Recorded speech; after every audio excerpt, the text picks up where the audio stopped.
Welcome to the Bold Goal Crusher podcast.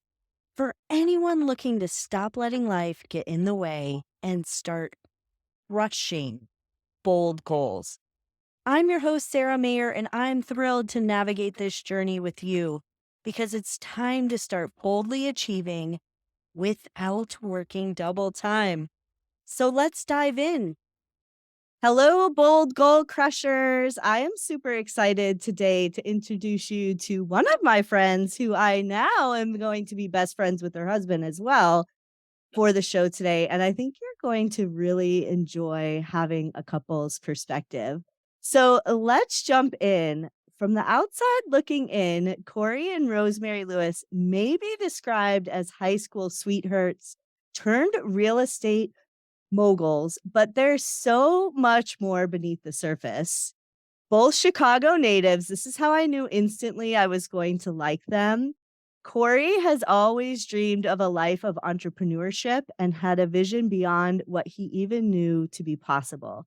Growing up in a family of entrepreneurs, he's always aspired to be his own boss and needed, on the contrary, Rosemary desired safety and security and found that in becoming a classroom teacher. I didn't know you were a teacher. Interesting. Never on the same page at the same time, they butted heads for many years and never quite got their stride. And one day, a heated discussion about their environment sparked a pivotal question.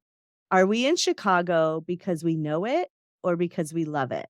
When they honestly answered that question, finally on the same page, they made the decision to relocate to Texas. That decision was the catalyst for change that started them on a path of personal and professional development, and they decided to do it scared. And today they own multiple businesses along with a 7-figure real estate portfolio. I didn't even know that about your story. I love that. But I could see, I only know a little bit about Corey, but from what I've heard on the podcast, I could see you two having some heated discussions. A little bit, a little bit. Well, welcome to the show. I'm so excited to have you on where we talk all things goals. And I love that your story shows that you two had different goals and you didn't agree, but you were able to come together around that one question. Yeah, absolutely. Absolutely, we did. You want to elaborate? So you stated it in our biography, but the funny thing is that a lot of people, because I am the more extroverted of Corey and I, and very front facing in my business, people automatically assume this is who I've always been. So it's funny to them when they find out that not only is this not who I've always been, but I begged my husband to just get a real job. To not take risks and I just wanted to play it safe. And that's just not who he was. And the term is correct, that opposites attract. And the very thing that I wanted him to stop was what sparked entrepreneurship, creativity, just really setting and going after goals and dreams.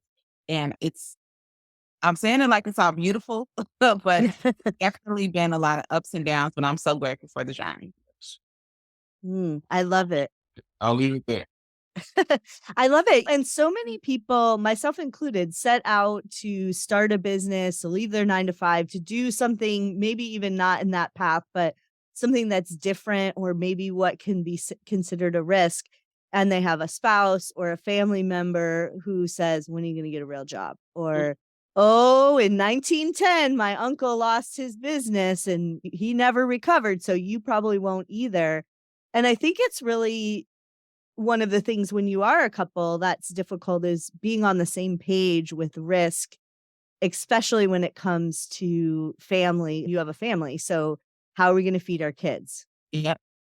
I think you just got to understand that there's growing pains in the beginning, right? She taught for 14 years, and I think the transition that she was heading towards in real estate, she just really didn't want to feel the inconsistency, right? Right. You get you're used to the 2-week checks and the summer's off and all that kind of stuff. So if I leave that for the pain of dealing with something and starting something new, she didn't want to do. And the unknown, Yeah. right? And I had a front end seat for years of Corey, our bio is real cute and put together now, but we done talk about the 27 failed things.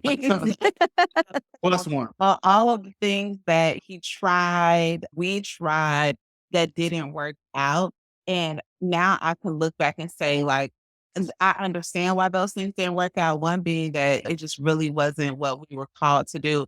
But the other is we really just would go after things that we really didn't have a plan. We really didn't have a format. We really didn't have a way to execute. We just executed. And when we hit some hard times, we didn't know how to rebound. So all of those things contributed to, I used to say, I'm a realist. I'm just a realist. Don't be mad. I'm just keeping it real. But the reality is that I was not a dreamer.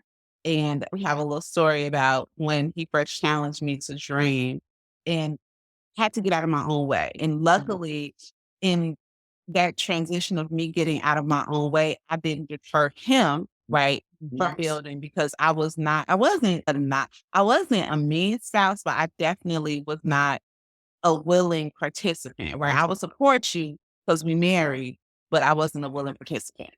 Mm.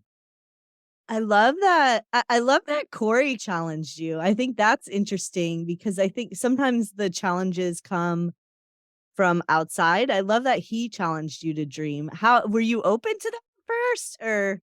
So what happened is that we were in the car. We had been married. So Corey and I met when I was 15 years old, but we didn't get married until I was 25. We actually, our 6-year-old was at our wedding. So we did things very unconventionally. And we were in the car and our son, we had been married about a year and our son had been like at I want to say he was at basketball practice. Yeah. And we're in a conference. So tell me about your dream. And he's just really excited. I'm like, dream. Now, you would have thought we would have had these conversations over the past 10 years or before we got married, but we didn't. Yeah. And I'm like, dream. I was like, I said boldly, like, I actually achieved all my dreams. And he was like, no, seriously, like, for real, tell me your dreams. And I was like, Corey, when I was little, I wanted to be a teacher, check. And now I'm going to attitude, check. I wanted to own a home, check. I wanted to be married, check. I wanted a child, check. I was like, honestly, all of my dreams come true. And then I got defensive because I was like, everyone's not like you, Corey Lewis. Some of us just are grateful of what God has given us. And I got really defensive and he got quiet. Normally, when I get defensive, he would have reacted. And that made me even more upset because he didn't react. And he was actually thoughtful. And he looked at me and he said, but I understand that all of your dreams came true. But what I don't understand is why you haven't dreamed again. Mm. And True story. like that comment, it would take years for me to step out and do something different because everything that I was doing up until that point was within the realm of what I knew to be possible, what I knew myself to be capable of. Where Corey, like he is literally and has still been that person. We're driving down the street on the way home. He's, oh, I wonder if I turn right, where's that's going to take me? And I'm like, this is But that question lingered with me for a very long while. And I had to do some work to really unpack things that happened in my past that made me just settle for where I was. I love that question about why you didn't continue to dream more. Yeah. Was that a difficult conversation for you, Corey? What were you thinking in that moment? In the beginning, it wasn't until I heard the answer. And then I had to take some time to process it. And she's right. Everybody's not like me. Everybody doesn't take risks. Everybody's like, I'm bet it all on black or red and just see what happens. But I think that, so again, I'm from a family of entrepreneurs. Everything always haven't went perfectly. It's definitely been some lessons. Yeah. But I understand financial freedom. And that's what I wanted. I wanted us to be able to live a comfortable life, but to be able to travel. And I'm thinking future, right? I'm not thinking I got married at 28, so I'm not thinking, hey, what I'm gonna do at 30, right? Yeah. I'm thinking retirement. I'm thinking kids. I'm thinking what life will look like on the other side. And I was thinking about going to work tomorrow. Right. Or she was thinking about just having summers off. Yeah. You know, I had a great school year. Let me have these 2.5 months, and then I'm fine. So to answer your question, I don't think it was hard until I really heard her audibly say, everybody's not like me. And then I had to understand, I had to meet her where she was and slowly just work on her to get her into real estate. Yeah. And I think you really hit the nail on the head when you said you were looking at what's possible. Like those things in your mind were not possible for you. Mhm. Absolutely. Like even like financial freedom, what does that even mean? And don't get me wrong, I came from Corey and I both his parents were employees. My parents were employees. Now his uncle was the entrepreneur in the family that his mom always said she just doesn't understand how he wasn't his kid. So yeah, our immediate examples were like you go to school, you get a job, you work hard. And there's and I understood that everyone is not meant to be an entrepreneur. I still feel that in my bones. I feel like every person, there are some people that I meet that I'm like, oh, you are an awesome number two. And that's no disrespect, but we have to understand and know our skill set. And I, on the other hand, I had these entrepreneurial like a lot of businesses that Corey would try, and in particular, the business that really changed things for us was he had to barber college. And when he started to open that, we knew that there was something missing in the business. We knew that what was missing was my skill set, but I wasn't willing to take the risk of both of us being there. So even when I knew that my skill set was leaning towards us doing something together and I could see the possibility, I went for safety because I had a lot of experiences in my life. I've lost siblings. I've had quite a few siblings pass away that I just wanted to fly under the radar and be safe. And till I got to the point where safety was no longer comfortable. And beyond it not being comfortable, I knew that my heart was no longer in the classroom. And I loved my students too much to continue to stay there for comfort if I knew I wasn't going to be impactful. And that's what really shifted me to joining him in entrepreneurship. We're not necessarily in business together like I think we are, because we're in the same business, but it was the catalyst to make me think differently. Now, I will say, you asked me about a hard conversation. The barber was a hard conversation, bro. Yeah. But That you wanted to go or that He wanted to I open. wanted to open one. So I've been in real estate. I started in 2000, and when all the way to 2008, the market crashed. I lost everything. Got down to my last piece of money. A really good friend of mine owned the barber college and pretty much showed me the ropes and what to do. So I opened that September 1st, 2009. Okay, he's running through it. I don't know how much time we have. But I just want to say real quick because mind you, at this time I've been with Corey. When the market crashed, I'm like, see, that's our sign. We need to just go. Like, look, we need to go with some reps. When the market crashed, instead of doing that, he comes home and he tells me, I'm going to open a barber college. And I'm like, I haven't even ever seen you cut hair. So what? How, how did this happen? So that's why I was reluctant. Market crashing, like we were struggling. Like our house was just shy of being in foreclosure. Like we had a lot of challenges because a big income source was no longer there. And now you're coming home telling me you're gonna start another business? Come on, friend. But it was the thing that we could have done. So I opened it in 2009. In 6 months, we were great. We were making money. Everything was great. So I had to have the hard conversation of getting back into real estate in 2011. She was like, it's working. We paid our bills. We're back on our feet. Like, what are you doing? And that to today's day has been work. So it's the real estate and then it's the Bible college for me. But it was just a transition of figuring out when we were in trouble, get us out of trouble. Yeah. It's interesting because we talked a little bit about risks, and a lot of people had to take risks in 2008 and other things to figure that out. But I love the fact that you were able to come around. I don't know how that conversation went or if it was an ongoing drag down fight, but now it's still a part of your portfolio today, right? It is. It is. Yeah. Yeah. Yeah. He said, and now we live in Texas. The beautiful thing about the Bible College is that when we moved to Texas, we were able to partner with someone in the industry. So we opened it up to a partnership opportunity, which was a risk, but we took the risk. Corey hired his mom to work there full time. And it's been a hands-off business for us now, right? Yeah. Like he had everyone working in it.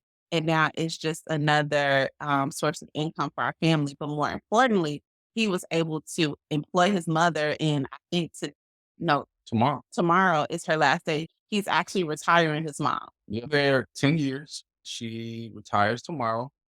And the gentleman I'm partnered with, his name is Larry Roberts. We have 4 schools. We have 2 in the jail system, and we have 2 shops in Walmart. So it was definitely been an amazing partnership. And I guess I have to ask the question, do you know how to cut hair, or you still don't know how to do that, or what? I'm a licensed instructor in Illinois. And yeah, I had to learn how to cut hair because when I first started, I had to teach the students, and I can do color, I can do eyebrows, I can do everything. But in the beginning, yeah, It was all bad. It Yeah. was all bad. So do you cut your kids' hair, or do cut they my- not let you touch it? cut my son at 9 o'clock last night. Yes, I All right. You only have one son? You have one? Yeah, did too. Two. I thought you had 2. Yeah. Yeah. All right. So they let you touch their hair. So that's good, because Yes. teenagers, it's a hard pass. Yeah. They are. No, I can cut hair for sure. That's awesome. So I love this idea of your question, what are your dreams? How do you, I know you both have a podcast. How do you help people to really tap into those dreams? You want to take that one? Yeah, I think so. Here's the thing. In the beginning, so we started the podcast in the pandemic. And it was just an Instagram live. It really just started us couldn't go anywhere, so we sit on the back patio and just have conversations with each other. And I'm like, It we wa- should go do that. Somebody It should was, do- it wasn't like a wild Corey idea. No, No, no. no. It was just me and her, just talking. And then it evolved to Instagram Live. And then it evolved to just talking to people, right? Mhm. Then we had a conversation of who is our ideal audience? Mhm. Mainly entrepreneurs. And we had to figure out, what do we talk about? Because we can talk about anything, Mhm. family, kids, business, whatever. And then we realized that we needed to help people solve problems. Mhm. Mm. That's when the goal came. Yeah. So I think that's where we are now. Yeah, that's the gist of it. And like Corey is 45, I'm 42. And what we began to notice, and I was on my way down that path until he asked me that question about dreaming, is that we are at that age where people just start settling, right? No, yeah. It's too late too.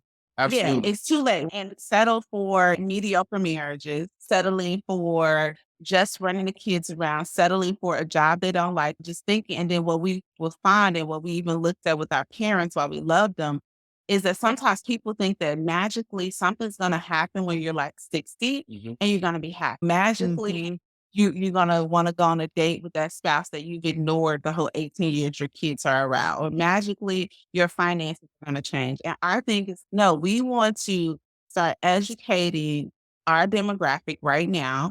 And in terms of age, in terms of like they try something and it didn't work the first time, that's not a signal that you should quit. Yep. So our thing is just transparently sharing our story, because people will look at you on chapter. We've been together for 28 years, right? Mhm. You look at this chapter and think because you started your ice cream cart last Tuesday and you didn't get 100 people, like something must be wrong with me. And I think no, we want to have these authentic conversations with entrepreneurs, with somebody who wants more, but Mhm. not really sure if they're qualified, not sure how to do it, not sure how to show up, and just say, hey, we are you. We're just like you. Yeah. And if we can be used greatly, you can too, but it's gonna take a yes from you. Shift the mindset. And that's what our whole mission is, to just really help people think differently. Yeah. And then the underlying of everything is the lesson is learned in the failure. People think that Mm. when you get there and you succeed, no, it's the way up the mountain is the way you get all the lessons. Again, the problem solved. That's just like where we got now. Because in the beginning, we talked about everything. Everything. Like, We had no idea. Corey and I would go to the podcast. What happened to you today? Cool. Let's talk about pizza. yeah. That's just how it was. But now we hear and we understand first that people actually want to hear what we have to talk about. Yeah. Mhm. But second, that we have to give them something that is relatable in their life. Yeah, and valuable for their Yes, time. yes, Yeah. So yeah, that's what we're doing now. yeah. Yeah. I love it. And it just started from like porch talk. Literally. 100%. Literally, we were talking, we were like, this is good. Because one thing is that in our marriage, we have not always been the best communicators. Mhm. And as we learn how to communicate and really just really share, obviously, Corey's my husband. He's also my friend. And what we understand is that everyone does not have somebody that they can just talk to. Mhm. And we would just have just different revelations, especially during the pandemic, but beyond. And we were like, somebody else needs to hear this. We're Yeah. saying. Yeah. So That's it's so fun. So funny story. I lived in Georgia for a long time. We lived in an apartment. My best friend and I lived in an apartment. It was full of military guys. And she was a back of house kitchen manager. I was the front. And so we would come home late at night, like 2 a.m. And we'd be out there with everybody just hanging out, drinking. This was a long time ago. We'd be drinking, talking. It was all girls. And when we moved out, we called it porch talk. Mhm. And when we moved out, these two guys upstairs that we had never met, like we'd never met them, came down. They're like, wait, you guys are moving out? Like, yeah. They're like, we've been listening to you every Saturday night for the past year. We have learned more about relationships, sex, everything just by sitting up there listening to you. We're like, that's creepy, but Right. it was so funny. They're like, we sat in silence just trying to figure out women. That's actually pretty good. Yeah. I would learn from you guys. Right. Yeah. So we should have, back then there weren't podcasts, but we should have maybe took that show on the road. Right.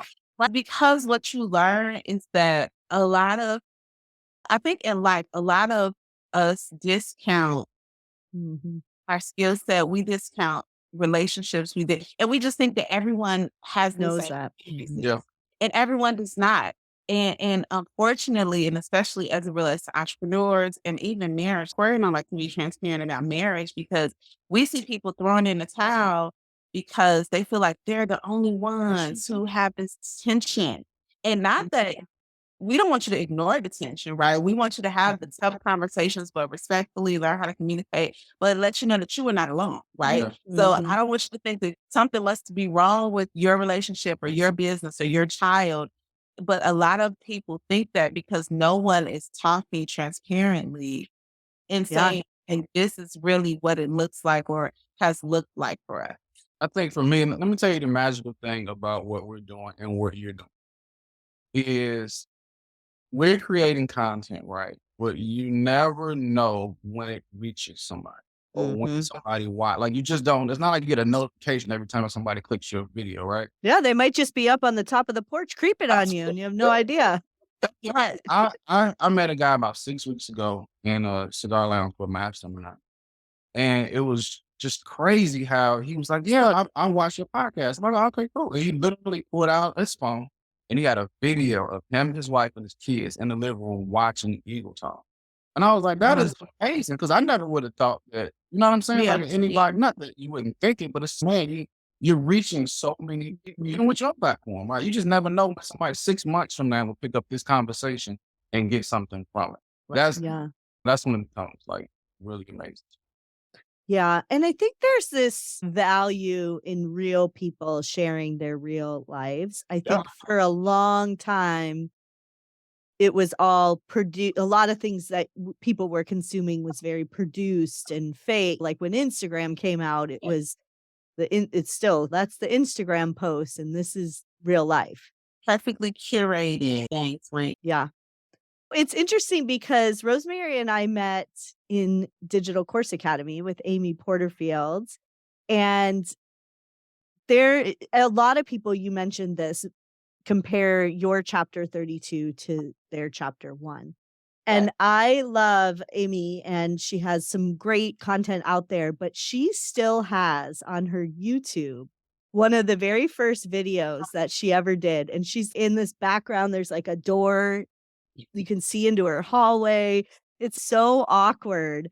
And I love that she keeps that up because Yeah. I think so many times, to your point, that people look at where you're at and they're like, oh, everything's perfect, easy road, and millions of people following them. And Yeah, they didn't go through the problems that I have. yeah. Corey has this great thing that he says is that if we all threw our problems in a pile, I bet you'll take yours back out. Oh, I love that. Because everyone goes through something. Like I posted something last year and it said, "Who's going through something right now?" Literally everyone. So be kind. And my battle may look different than your battle, but we are all going through something. And that is why I almost feel like we have a responsibility, not to air your dirty laundry, but to be transparent about your process. Yeah. And Mhm. because that I know transparency from others like Amy, it's been encouragement for me at times that I've wanted to give up. Even if I never know who I may be encouraging along their journey, I feel the responsibility to do that. Yeah. And I also want to touch on, we are reading Be Your Future Self Now. Have you guys read that book? I can read that one. I just started it last night, so fresh news. But we're reading that book for book club. And one of the things that you mentioned is that a lot of times people think when I turn 65, my bank account will magically have all this money, or I'll want to date my spouse. And so in this book, they're talking about how we aren't very kind to our future selves. We set our future selves up to magically be these people that they don't have the tools to be because we've made decisions now. And so I'm just on like chapter 2, but I thought that was really interesting because so many times people are like, when I retire from this job, then I'll live my dreams. And after this, Then I'll do this. Then I'll travel. yeah, we're not about that life. Like we have a good friend whose father was in perfect health. And within a year of retirement, he died. Bought his dream home. Oh my And goodness. so he could go and literally got pneumonia and 4 months later died. And unfortunately, a good portion of Corey and I's story is a lot of, he was in his 70s probably. Yeah, he worked for the water department for like 42 years. Yeah, but we've experienced a lot of premature death, right? With had siblings, we have friends that pass away. So we are very much, I'm not waiting till retirement to do X, Y, Z. Be responsible, but also one of our biggest goals is to be fit grandparents. Like we want to be, we have 2 sons, never had a daughter. We love our boys, love them to death, but we are really hoping we get a granddaughter one day because we're not having any more kids. Yeah. But we often go for walks together and we make sure that we're taking care of ourselves because when we have a granddaughter, we want to be able to show up for her. We love when we go on vacation. We will always find a seasoned couple at the pool and we want to snuggle up next to them and just learn what their story was like. And 9 times out of 10, they're not like, oh, this is our first vacation. They're like, oh no, we've been coming to the Caribbean for 40 years. Like we do a trip together, then we do a trip with our kids. So those are the things that those are the people we want to be in our future selves. So we show up as that right now. So I'm totally with that. Yeah. Yeah. So it starts off with Mr. Beast. I'm sure you're familiar with Mr. Beast, the YouTuber who does all that crazy stuff, gives away $1 million. He's got 50 million things, but he didn't want to study. So this is in high school. He didn't want to study for a test. So he recorded 3 videos for his future self. And he scheduled them on YouTube to go out 6 months, 1 year. Now he's got 5 years, 10 years to go out on those dates. And he was like talking to his future self. And it was really interesting. One of them was like, I hope that you've put in the work to get to 1 million followers. And when that video released, he's 17 recording these. When that video released, he had 25 million followers. Oh, so it was like really cool. Yeah. So it starts off like talking to your future self. So I'm interested to dive into that. This is our current book club, book of the month club. Yeah, Corey.